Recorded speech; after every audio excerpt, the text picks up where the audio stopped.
August 1857, Cumberland County, North Carolina. A pregnant woman, 9 months along, runs barefoot through the pines of the Great Dismal Swamp. Blood runs down her legs, her hands clutching her belly.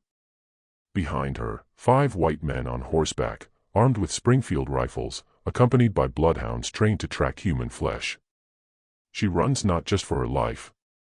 She runs because she knows if caught, the child she carries will be sold for $300 before it's a month old. Her womb isn't a cradle. It's merchandise, registered in the account books of Mr. Edward Whitmore, cotton planter, owner of 143 slaves and holder of a $5,000 debt to the Fayetteville Bank. But inside that forest, where sunlight doesn't reach the ground and where white men's maps end in dotted lines, something was waiting. Something the hunters didn't expect to find.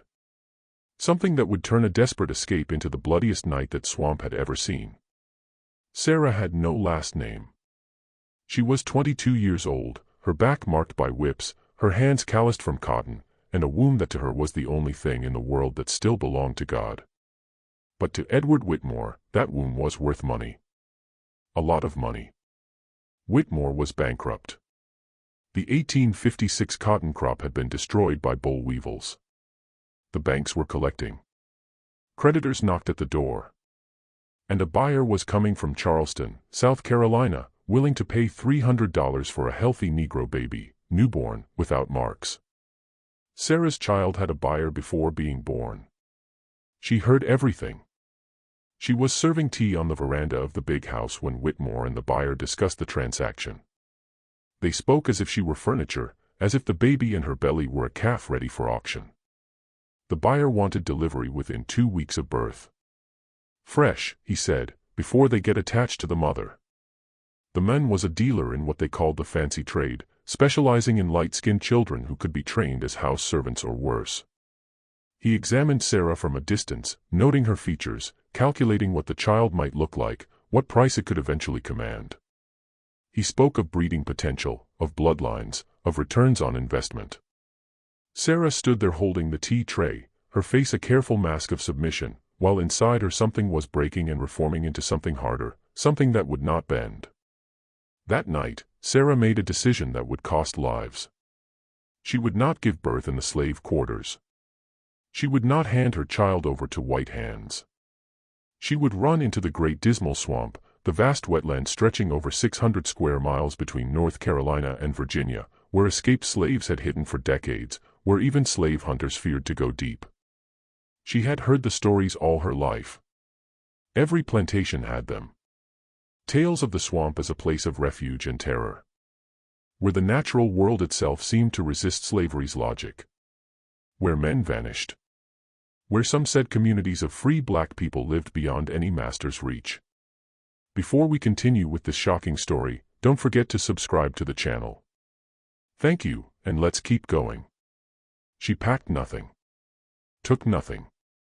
Just walked away from the quarters after midnight when the overseers were drunk and the dogs slept. Her water had broken. Contractions came every 10 minutes. But she walked into the darkness anyway because the only thing worse than dying in that forest was giving birth in chains. She had seen it happen too many times. Watched women give birth only to have their babies taken within days or weeks, sold to pay debts or because the master needed cash. She had watched mothers go mad with grief, had seen women try to kill their own children rather than let them live as slaves, had witnessed the absolute destruction of the human spirit that such a system required. Sarah had been born on the Whitmore plantation. Her mother died when Sarah was 5, sold to a plantation in Georgia. Sarah never saw her again. Her father, if he even knew he was her father, was probably Whitmore himself or one of his sons, given Sarah's lighter skin and the way certain white folks looked at her with guilty recognition. She had been raised by old Martha, a woman who knew herbs and stories, who taught Sarah the prayers and songs that had survived the Middle Passage, fragments of African languages mixed with English, creating something new that carried the weight of ancestral memory. Old Martha had told Sarah about the swamp, about how it had been there long before white people came, how the native tribes knew it as a sacred place, how the land itself seemed alive and aware. Martha said that when you entered the swamp with the right spirit, with respect and need, it would protect you.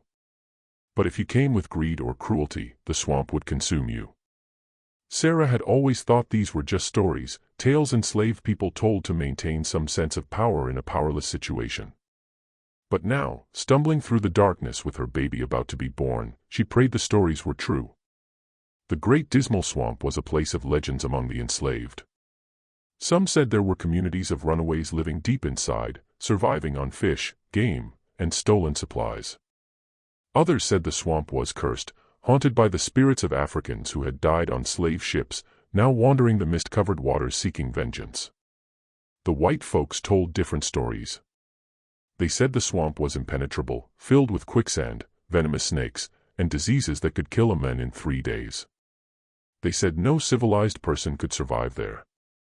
But Sarah knew the truth white people refused to acknowledge.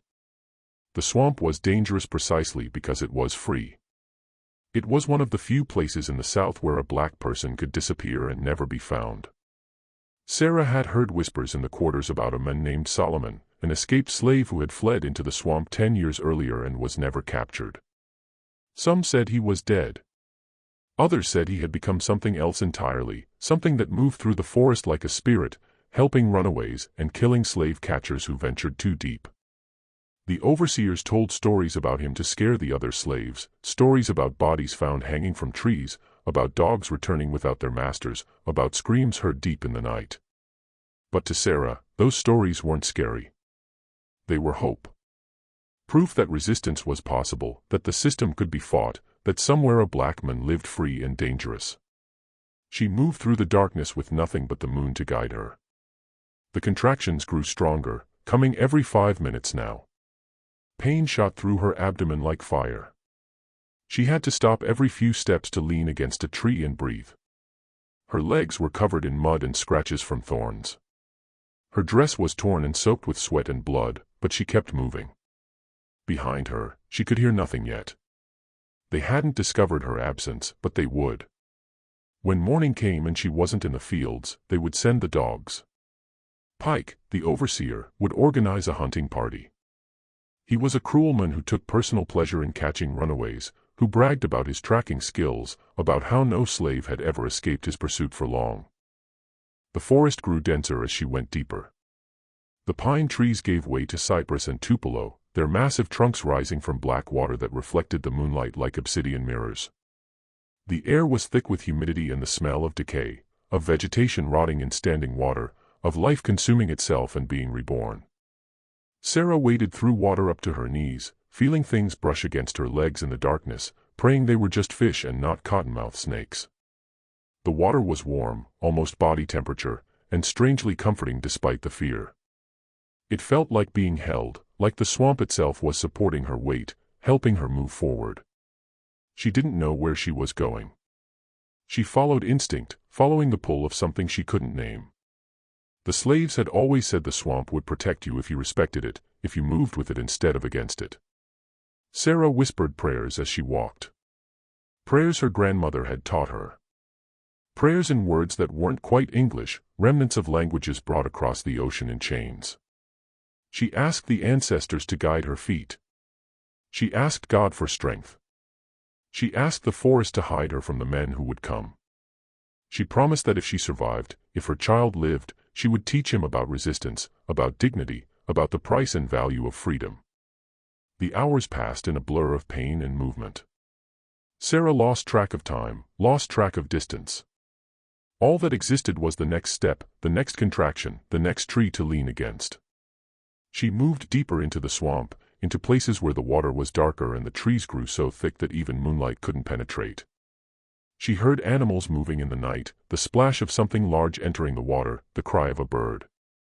She heard sounds that seemed almost human, almost like voices calling from the shadows. Then she saw it through the trees, barely visible in the pre-dawn light filtering through the canopy. A structure. A house. It was impossible, yet there it was, a small cabin made of cypress wood, weathered gray by time and moisture, sitting on slightly elevated ground where the water didn't reach. Smoke rose from a chimney made of mud and sticks. Someone was living there. Someone was inside. The cabin was small but well constructed, built with knowledge of the swamp's particular challenges. It sat on stilts that raised it above seasonal flood levels, and the wood had been treated with something that kept it from rotting. Around it, Sarah could see what looked like a small garden, raised beds where vegetables grew in the thin soil. This was not a temporary shelter. This was a home. Sarah's first instinct was fear. If a white person lived in the swamp, she was finished. But something told her no white person would build a home in this place, would choose to live surrounded by the very wilderness they claimed to despise. She approached slowly, one hand on her belly, the other reaching out to steady herself against trees. Another contraction hit, this one so strong it drove her to her knees in the shallow water. She bit down on her hand to keep from crying out, tasting blood. The pain was different now, deeper, more insistent. The baby was coming soon. She had maybe an hour, maybe less. The door of the cabin opened. A man stood there, silhouetted against the firelight from inside.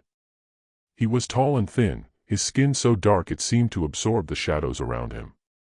He wore clothes made from animal skins and rough cloth stitched together with plant fibers. His hair was long and matted with mud and leaves, twisted into thick locks that hung down his back.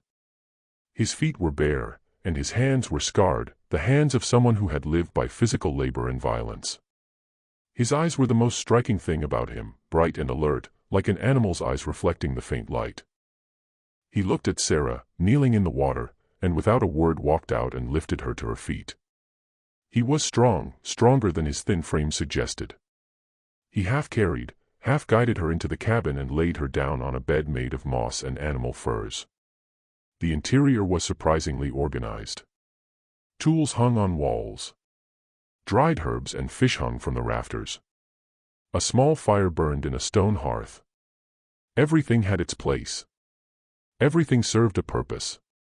This was the home of someone who had learned to live with absolute efficiency, wasting nothing, making use of everything the swamp provided. There were weapons, too, Sarah noticed. Knives made from sharpened metal and bone. Spears with fire-hardened points. A bow with arrows whose tips had been treated with something dark and sticky. This man was prepared to defend himself. The men moved with practiced efficiency, gathering cloth, heating water, preparing for what was about to happen. He had done this before, Sarah realized. The way he moved, the confidence in his actions, this wasn't his first time helping a woman give birth. How many others had found their way to this cabin? How many desperate women had fled into the swamp and discovered this impossible sanctuary? Sarah looked at him through eyes clouded with pain. "Solomon," she whispered. He didn't answer, but the slight tightening around his eyes told her she was right. The ghost of the swamp was real. The man the white folks thought was dead had been living here alone for a decade. She wanted to ask so many questions. How had he survived? How had he built this place? Why had he stayed instead of running north? But another contraction took her, and all questions vanished in the wave of pain. "They're coming," Sarah managed between contractions. "They'll come for me. When the sun rises and I'm not in the fields, they'll send dogs. They'll send men.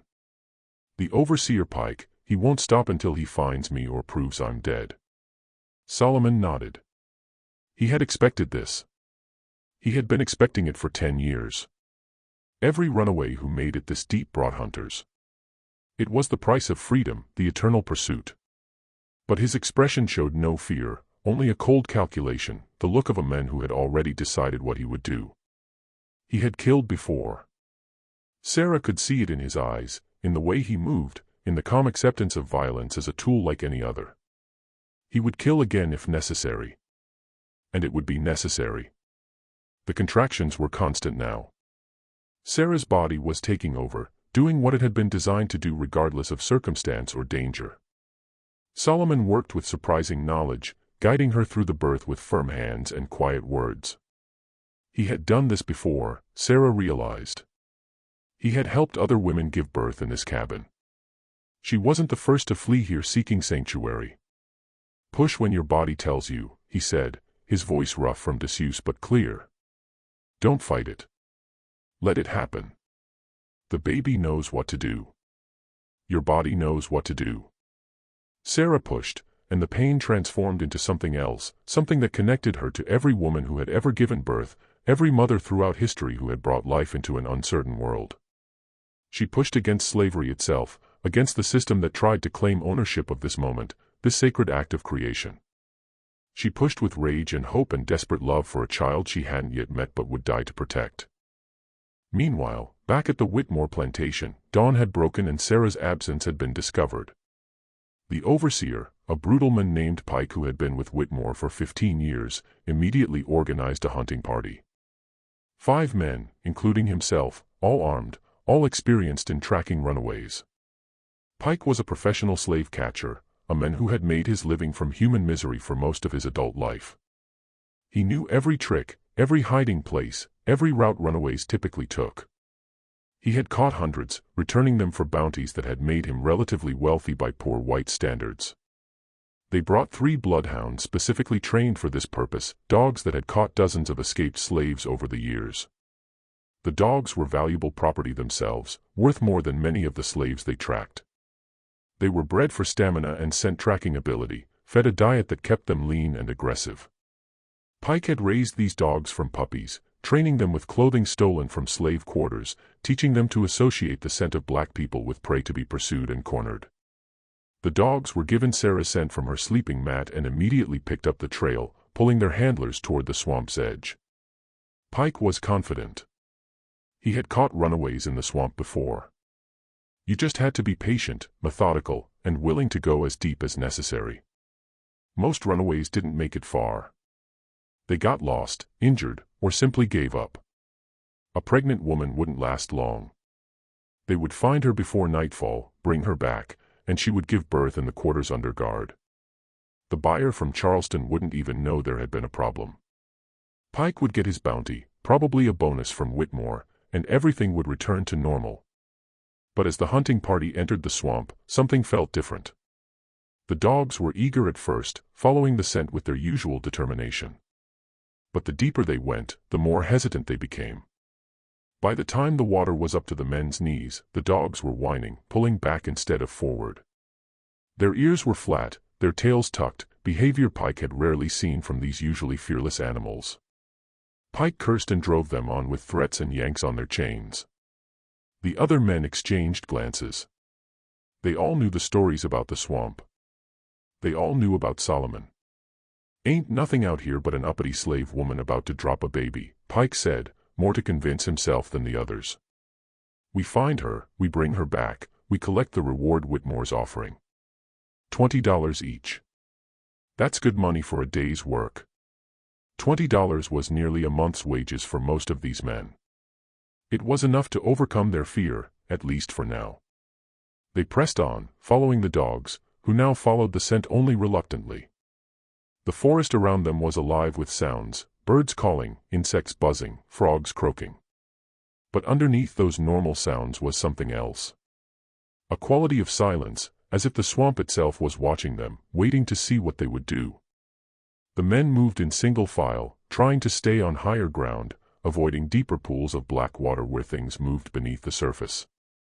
They had been walking for 3 hours when one of the men, a young farmer named Davis who had joined for the extra money, pointed to a tree. There were marks on the bark, deliberate cuts forming a pattern. Not natural damage, not animal scratching. Someone had carved these symbols, and recently. Pike examined them closely. He didn't recognize the pattern, but it made him uneasy. It looked like a warning, a message to those who could read it. He decided not to mention his concerns to the other men. They were already nervous enough. They pressed forward, and the forest seemed to grow darker despite the sun being fully up. The canopy was so thick that only scattered rays of light reached the ground, creating a twilight gloom. The water was deeper, coming up to their waists in places, forcing them to hold rifles above their heads. The dogs were nearly hysterical now, yelping and pulling in different directions, useless for tracking. One suddenly broke free and ran back the way they had come, disappearing into the forest. They never saw that dog again. They pressed forward and finally broke through into a small clearing where the ground was elevated and relatively dry. And there, sitting in the center as if it had been there 100 years, was the cabin. Smoke still rose from the chimney. Pike dismounted and approached cautiously, rifle raised. The other men spread out, surrounding the structure.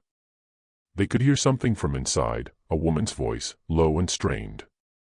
Sarah was still in labor. "Come out," Pike called. "Come out now, and nobody gets hurt. We just taking you back. You and the baby, that's all. Master Whitmore's willing to forget this if you come peaceful. But you make us come in there, things gonna get rough." No response. Pike nodded to Davis. The younger man moved to the door, kicked it open, and rushed inside with his rifle ready. A moment later, he came back out, face pale. "She's in there," he said. "Her and the baby just born. But there's someone else. A man. He's just sitting there watching us like we're nothing." Pike entered the cabin and found exactly what Davis described. Sarah lay on the bed, exhausted but alert, the baby at her breast. The child nursed, its small hands kneading Sarah's skin, completely peaceful despite the danger. And sitting in a chair near the fire was a man who looked like he had grown out of the swamp itself, his eyes reflecting the firelight, his expression utterly calm.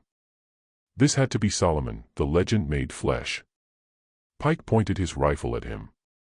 "You're Solomon. That runaway from 10 years back. The Jennings plantation, wasn't it? They gave up looking after the first year. Hell, there's probably still a reward on you. Might be we make double money today." Solomon didn't move, didn't speak. He just sat there with that same calm expression, as if Pike and his rifle were no more threatening than rain. It unnerved Pike more than resistance would have. A man should show fear when threatened with death. A slave should cower and beg. But Solomon just sat there, and in his eyes, Pike saw something that made his throat go dry. He saw certainty. Solomon knew what was going to happen next, and he wasn't afraid. "Tie 'em up," Pike ordered. "Tie both of 'em up. We're taking all 3 back. Whitmore gets his slave woman and her baby, and we collect bounty on this one, too.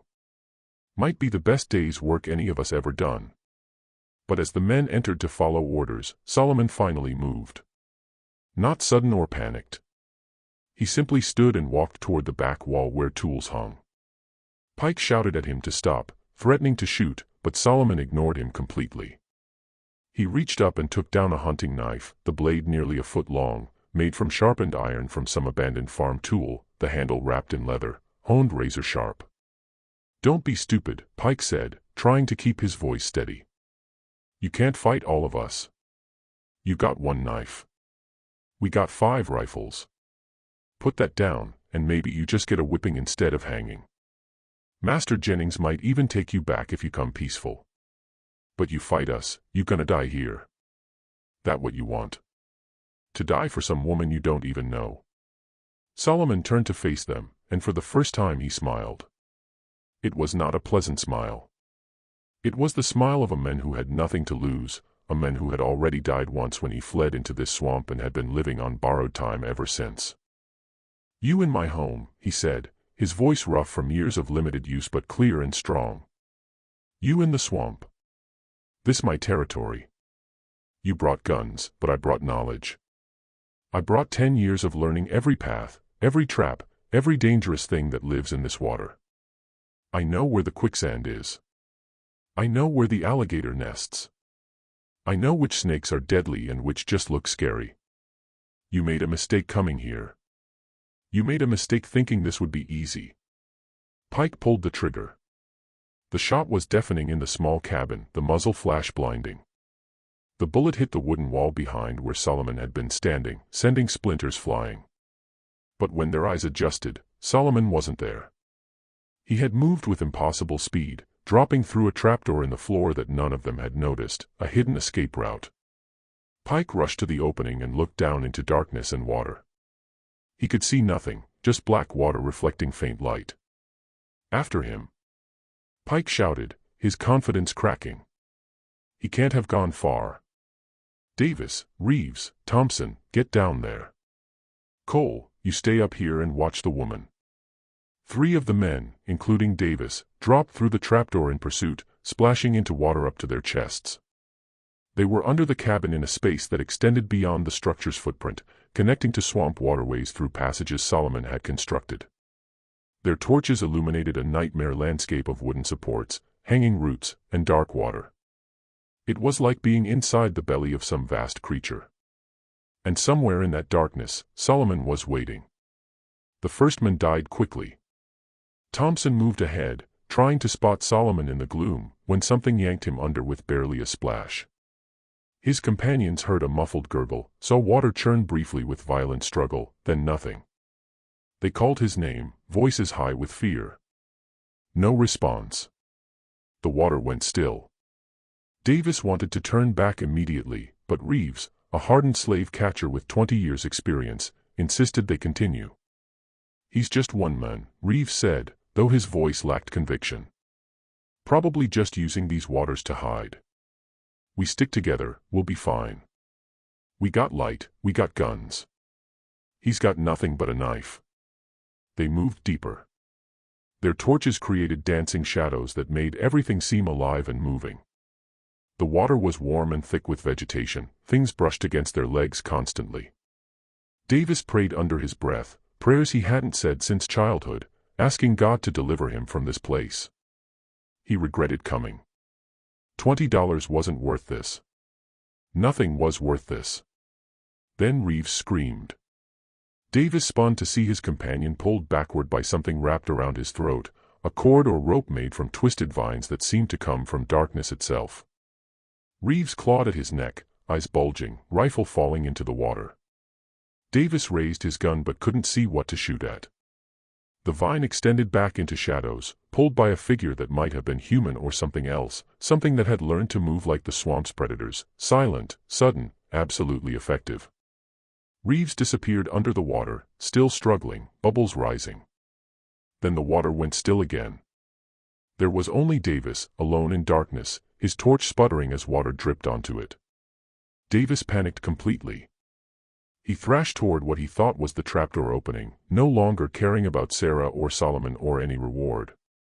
He just wanted out. Wanted to be back on his small farm with his wife and children, safe and bored and alive. But in his panic, he got turned around. The waterways under the cabin formed a maze, and without knowing the layout, finding the exit was impossible. His torch sputtered and went out, plunging him into absolute darkness. He stood frozen, hearing only his own terrified breathing and the gentle lap of water against wood. Then he heard Solomon's voice, close enough that the men had to be within arm's reach. Close enough that Davis could feel breath on his face. "You came here to take a woman's baby," Solomon said softly, his voice carrying a weight beyond mere words.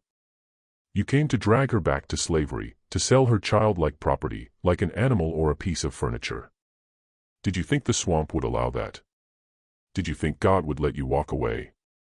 Did you think the ancestors who died in chains would stand by and watch you do this again?" Davis fired blindly toward the voice. The muzzle flash briefly illuminated the space. He saw Solomon for just a second, standing calmly in the water, covered in mud that made him nearly invisible, his eyes reflecting the brief light like an animal caught in lantern glow. Then darkness returned. Davis tried to reload his rifle, but his hands shook too badly. He dropped the powder horn, dropped the shot, and then something grabbed his leg and pulled him under with irresistible force. He tried to scream but only swallowed water thick with decay and vegetation. He flailed, fighting the grip on his ankle, but it was like fighting the swamp itself. His lungs burned, his vision filled with bright spots. His last thought was that the stories had been true all along, that some places in the South were not meant for white men, that slavery's reach had limits even if those limits were defined by violence and death. Then darkness took him completely. Above in the cabin, Pike and Cole heard the shots and screams from below, then silence. Pike's confidence had evaporated completely. He looked at Sarah, who watched him with an expression he couldn't quite read, not fear, not triumph, just patience, as if she was waiting for something inevitable to happen. As if she knew how this would end. "Where's the other way out?" Pike demanded, voice cracking. "There's gotta be another door, another exit. Tell me now." Sarah said nothing, just held her baby closer. The child had stopped nursing and looked around with the unfocused gaze of a newborn, completely unaware that 3 men had just died violently below, completely innocent of the horror surrounding his first moments. Pike grabbed Sarah by the arm, dragging her roughly to her feet. She gasped in pain, still weak from the birth. But Pike didn't care. "You're coming with me," he said desperately. "You're my ticket out of here. He won't hurt you, you're what he's protecting. So you're gonna walk ahead of me, and we're leaving this place. If he tries anything, I'll put a bullet in your head. You understand?" But as Pike pulled Sarah toward the door, Solomon emerged from the trapdoor like some swamp creature rising from the depths. He was covered in blood and mud, barely recognizable as human. His clothes were soaked and clinging to his thin frame. In one hand, he held the long knife, its blade red with blood dripping onto the floor. In the other, he held something that made Pike's stomach turn, the scalp of one of the dead hunters, a trophy taken in the way of old wars, proof of kills made in battle. Solomon looked at Pike with those strange bright eyes. And Pike realized with absolute certainty that he was not dealing with a runaway slave, not dealing with a man at all in any way he understood. He was dealing with something created by 10 years of solitude and survival, by being hunted and becoming a hunter himself, by being pushed so far beyond normal human experience that he had found something else on the other side, something primal and ancient and utterly without mercy. Cole, the last remaining hunter besides Pike, lost his nerve completely. He bolted for the door, preferring to take his chances in the swamp rather than face whatever Solomon had become. He made it 3 steps outside before triggering one of Solomon's traps, a snare made from vines and weighted with logs, a device perfected over years of defending his territory. The trap caught Cole's leg and yanked him into the air with such force that Pike heard bones break. Cole hung upside down, screaming, his rifle falling to the ground. Solomon walked calmly outside, movements unhurried, almost casual. He approached the struggling men with the same expression he might wear while checking a fish trap. Cole begged, pleading for his life, offering money, promising never to return, swearing he would tell everyone the woman had died. But Solomon didn't hesitate. He drew the knife across Cole's throat in one smooth motion. Blood poured down, feeding the earth that had sheltered Solomon, returning to the swamp what the swamp had provided. Pike was alone now. He still had his rifle, still had Sarah as a hostage, but his hands shook so badly he could barely hold the weapon. Sweat poured down his face despite the morning coolness. His breath came in short gasps. "I'll kill her," he said desperately, pressing the rifle barrel against Sarah's temple. "I swear to God, I'll shoot her right now. If you come any closer, I'll kill her and the baby both. Is that what you want? You want them dead?" Solomon stopped at the cabin door. For the first time since emerging, he looked uncertain.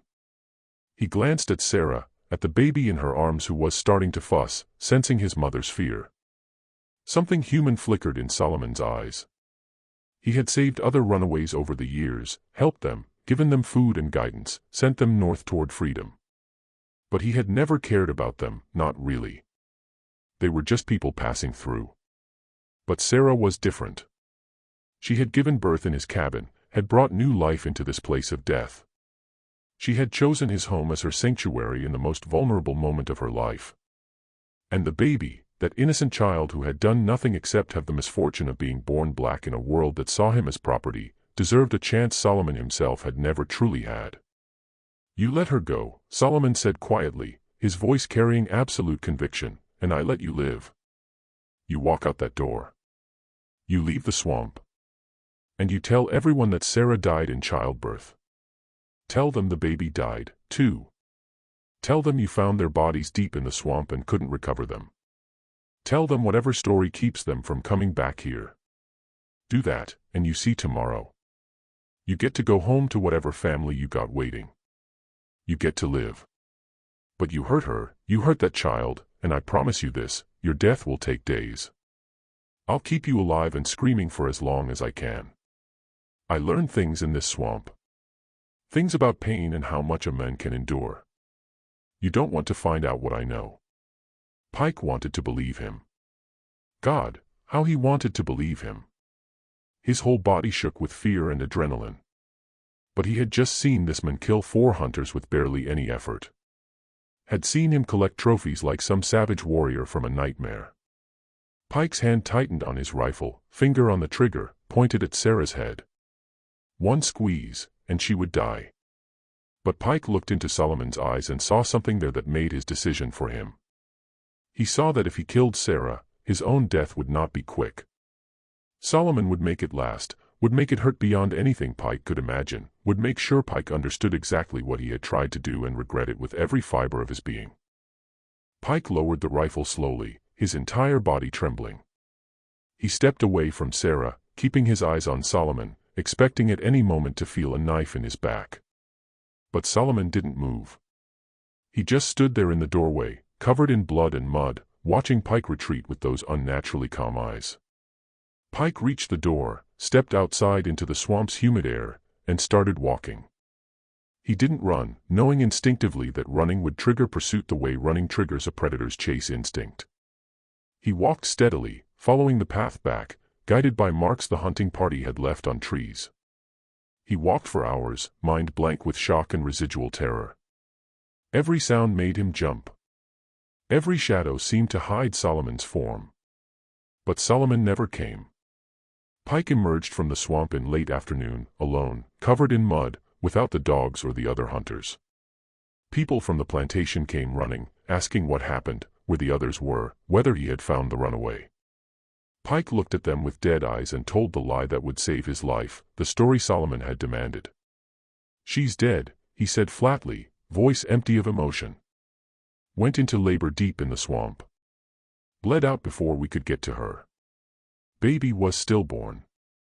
We tried to bring the bodies back, but the swamp, the water was too deep, too dangerous. The other men, they got separated from me, trying to find a way out.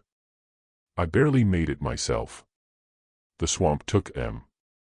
Ain't nothing we can do. They're gone. All gone." Nobody questioned the story too closely. Men disappeared in the great dismal swamp all the time.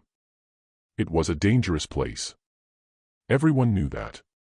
Quicksand, snakes, alligators, disease, any of 100 things could kill you. The dogs never came back either, presumably lost or killed or run off in terror. Whitmore was furious about losing his investment, about the $300 he would never collect. But there was nothing to be done. He couldn't sell a dead woman's baby. He couldn't even recover the bodies to prove they were really dead. The buyer from Charleston went home disappointed, muttering about the unreliability of the slave trade, about how difficult it was to conduct business in such primitive conditions. And Pike never entered the swamp again. Couldn't even look in its direction without his hands starting to shake, without seeing Solomon's calm eyes and remembering the blood dripping from that long knife. He quit his job as overseer within a month, moved to Virginia, took work as a farmhand instead. He never told anyone the full story of what happened that day. Some nightmares are too terrible to speak aloud. Back in the cabin, Sarah held her son and cried. Not from fear or pain now, but from relief and something else, something she didn't have words for. A feeling of vindication, of victory, of having struck back against a system that had tried to own her completely. Solomon had saved her. This man, barely human anymore, who had become something wild and dangerous, had chosen to protect her and her child. He had killed for them, had risked his sanctuary to defend her right to give birth free. Solomon cleaned his knife, methodical and calm, as if what had just happened was nothing unusual, just another day in his decade-long war against the slave-holding world. Sarah watched him and realized this cabin, this dark place in the deepest part of the swamp, was safer than any church or free state could ever be. Because Solomon didn't just offer sanctuary, he enforced it absolutely with violence that matched the violence of the system they had both fled. Over the next few days, Sarah recovered her strength while Solomon cared for her in his rough but effective way. He brought her food he had caught and preserved, fish smoked over slow fires, venison jerked with herbs, vegetables from his small garden. He showed her how to nurse the baby properly, how to keep him clean and warm, how to recognize signs of illness. He made sure she had clean water from a spring deep in the swamp, water that tasted pure and sweet despite the brackish pools surrounding them. Slowly, as her body healed and strength returned, they began to talk. Solomon's story emerged in fragments told over evening fires while the baby slept. He had been born on the Jennings plantation in Virginia 35 years ago. His mother died when he was young. His father sold away before Solomon was old enough to remember him. He had been a field hand, working tobacco and corn, beaten regularly by an overseer who enjoyed inflicting pain. At 25, he tried to escape, was caught, and received 100 lashes, scars still covering his back and thick ridges of destroyed tissue. At 27, he tried again, made it 50 miles north before slave catchers caught him and returned him. This time the punishment was worse. They sold his wife and daughter south, took away the only things he loved as punishment for his defiance. That's when something broke inside him. Or maybe something clarified. He realized there was no point running north, trying to reach free states where laws supposedly protected him. Those laws were paper and promise, easily ignored when money was involved. Slave catchers operated in northern states with impunity, kidnapping free black people and selling them south. But the swamp was different. The swamp didn't care about laws or property rights. The swamp was vast and dangerous and free in a way no government could guarantee. So he ran again, this time with no destination except deeper into the wilderness until he found this place. For the first year, he nearly died a dozen times, disease, starvation, accidents. But he learned. Learned which plants could be eaten and which were poison. Learned to fish and trap and hunt. Learned to read weather and animals, to understand the swamp's rhythms and dangers. And most importantly, he learned he was not alone. There were others living in the swamp, other runaways who had found freedom in the wilderness. They helped each other, traded knowledge and supplies, created an informal network of survival stretching across the entire vast wetland. But Solomon had gone deeper than most, further from civilization into places where even other runaways feared to go. He had built this cabin in a location so remote no one would stumble across it by accident. And he had become something the others whispered about with a mixture of respect and fear. He had become a warrior. He didn't just survive, he actively defended the swamp against intrusion. When slave hunters came too deep, they didn't come back.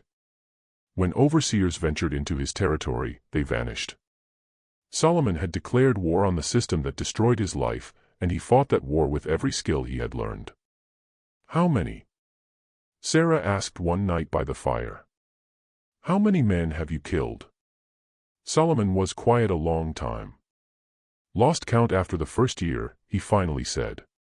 Maybe 20, maybe more. Some were slave catchers. Some were just men who came into the swamp for other reasons but threatened people I was protecting. Each time I tell myself it's the last time, that maybe now they'll learn to stay away. But they never do. They keep coming, and I keep doing what's necessary. Sarah understood. She had seen what was necessary, had watched Solomon kill 4 men without hesitation or remorse, and she didn't judge him for it. How could she? He was doing what the law refused to do, protecting black lives with the same fervor and violence white men used to protect their property. What happens now? She asked. What happens to me and my boy? You can stay as long as you need, Solomon said, looking at her with those strange bright eyes. Or I can guide you north when you're strong enough, toward Virginia and then beyond. There are routes, safe houses, people who help. It's dangerous but possible. Harriet Tubman herself has used paths through this swamp. Others have made it. You could, too. He paused. Or you can stay here. Build another cabin nearby. Raise your boy where he'll never know chains, where he'll grow up free and wild and dangerous like this place. Others will come eventually, other runaways who hear the stories. We could make a community here, deep enough that they can't touch us, strong enough to defend ourselves. Sarah looked down at her son's sleeping face. He didn't have a name yet. She had been waiting, wanting to choose carefully, wanting to give him a name that meant something, that carried weight and hope and defiance. She thought about everything she had gone through to bring him into the world. About the men who had died trying to take him. About the choice Solomon was offering. I'll stay, she said finally, voice firm with conviction. At least for now. At least until he's stronger and I know what direction to go. But we need to give him a name. Can't keep calling him the baby forever. That night, Sarah performed a ceremony of her own creation, mixing elements of Christianity with older traditions, prayers, and practices that had survived the Middle Passage and slavery itself. She took a piece of cloth Solomon had given her, wrapped it around her son, then held him up toward the smoke hole in the cabin's roof, where she could see stars, the same stars that had guided her ancestors across the ocean, that had watched over centuries of suffering and resistance. "His name is Freedom," she said quietly, voice carrying the weight of absolute conviction. "Because that's what he is. That's what he'll always be. Born free in a place that don't belong to them. Born into blood and violence, but also into love and hope. Freedom is his name and his destiny and his birthright.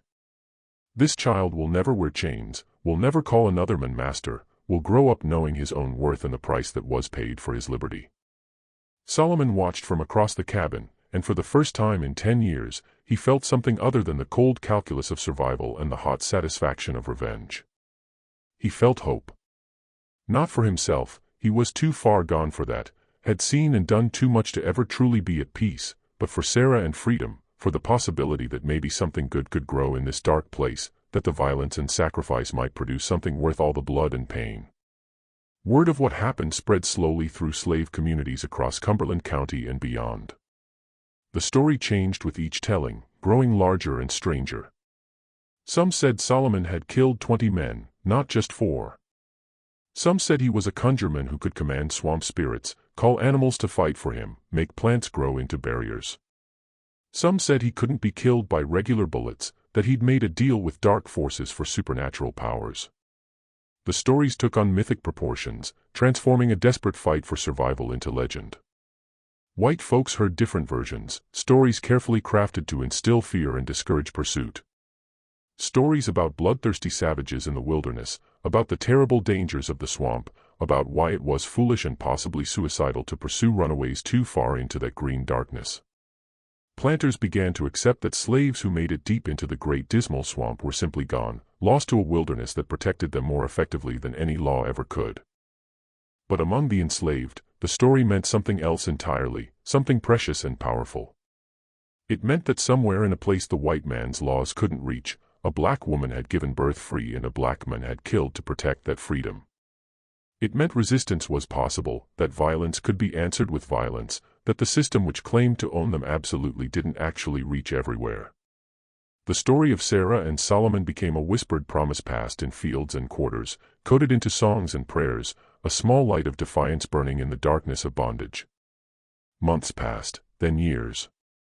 Sarah grew stronger, and Freedom grew healthy, a bright-eyed child who learned to walk on elevated paths Solomon built through the swamp, who learned to swim before he could speak full sentences, who grew up knowing no fear of the wilderness that sheltered him.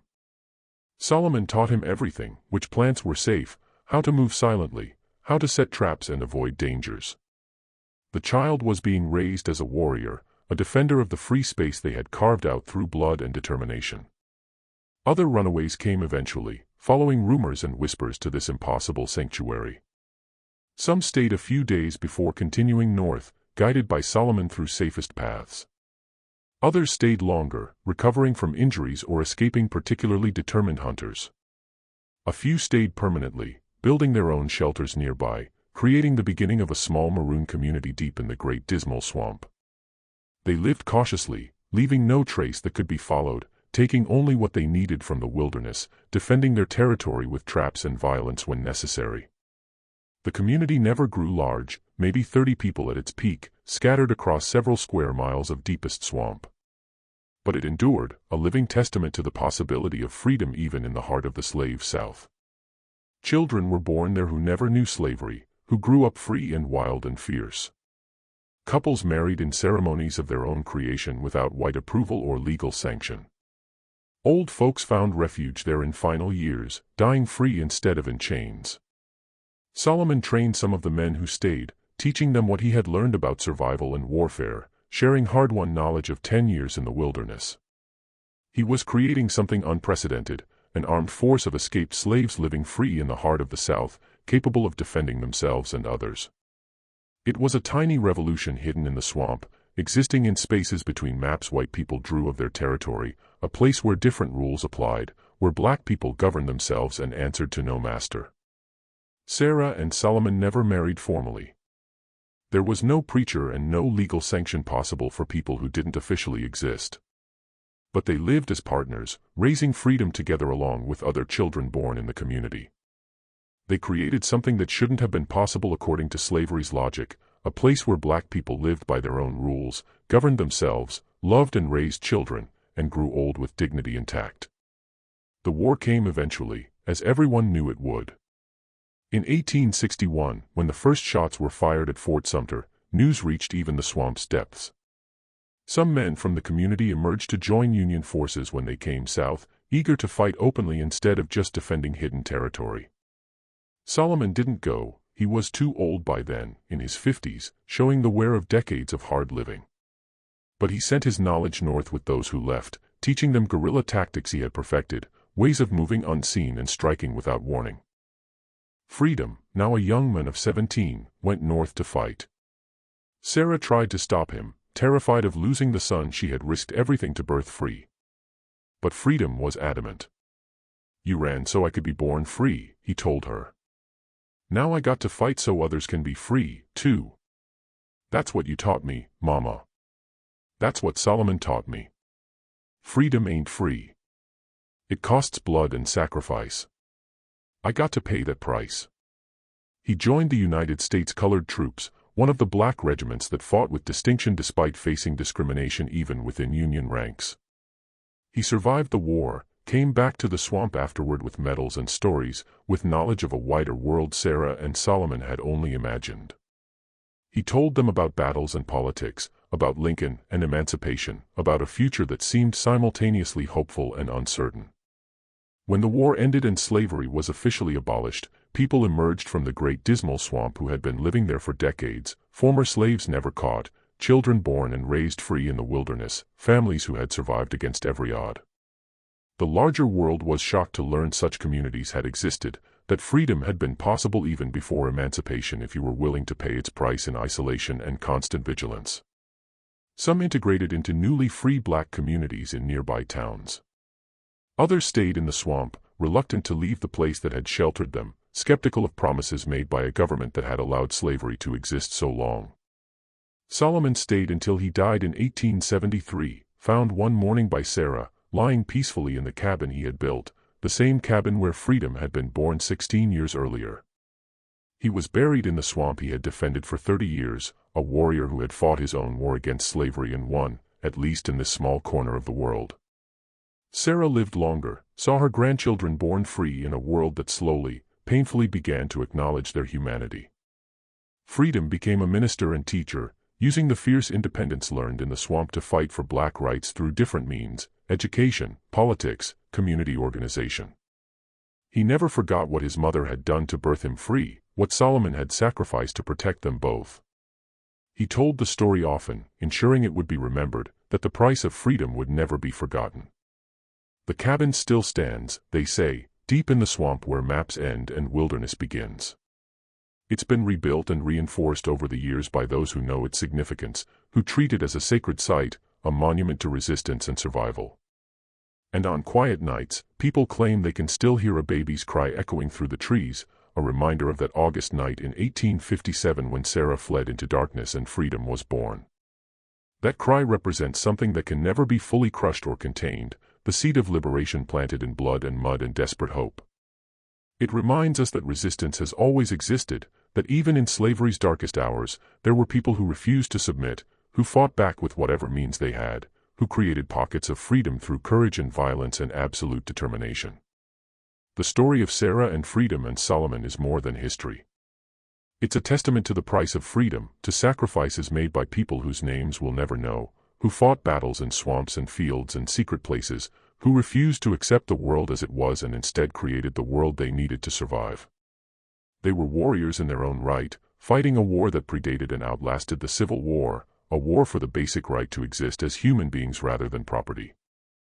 Their legacy lives in every person who refuses to submit to injustice, who fights back against systems designed to crush them, who creates spaces of freedom and resistance even in the most oppressive circumstances. The Great Dismal Swamp kept their secret for over a century. But secrets have a way of emerging eventually, teaching lessons to those willing to listen. This is the story of Sarah and Freedom and Solomon, a story of rage and revenge and impossible survival. A story that should remind us freedom has always been contested, always been paid for in blood and sacrifice, always been something seized rather than granted. And that somewhere in places we might not expect, people are still fighting those battles, still creating sanctuaries, still refusing to submit. The work is never finished. The cry still echoes through the trees, calling us to remember, to resist, to fight for liberation however we can.